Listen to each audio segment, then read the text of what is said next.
ഗുരുവായൂർ അമ്പലത്തിൽ ടിപ്പു സുൽത്താനും അദ്ദേഹത്തിന്റെ പടയാളികളും വരികയും അവർ ഗുരുവായൂർ അമ്പലം തീ വെക്കുകയും ചെയ്ത കഥ നിങ്ങൾ കേട്ടിട്ടുണ്ടോ? എന്നാൽ ആ സമയത്ത് ഒരു അത്ഭുതം സംഭവിക്കുകയും അതിനുശേഷം ടിപ്പു സുൽത്താനും പടയാളികളും അതിൽ നിന്ന് തോറ്റു പിന്മാറി പോവുകയുമാണ് ചെയ്തത്. ആ അത്ഭുതം എന്താണെന്ന് നിങ്ങൾക്കറിയണ്ടേ? അതുമാത്രമല്ല, മഹാഭാരതത്തിൽ അർജുനന്റെ മകനായ അഭിമന്യുവിന് നായാട്ടിൽ വളരെയധികം ഭ്രമമുള്ള പരീക്ഷിത്ത് എന്ന ഒരു മകനുണ്ട്.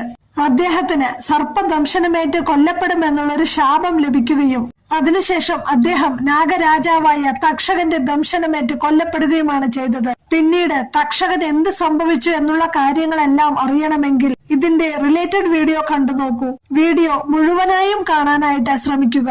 ഗുരുവായൂർ അമ്പലം ഇന്ന് ഈ കാണുന്ന തരത്തിൽ ആയതിനുള്ള പ്രധാന കാരണവും വീഡിയോയിൽ പറഞ്ഞിട്ടുണ്ട്.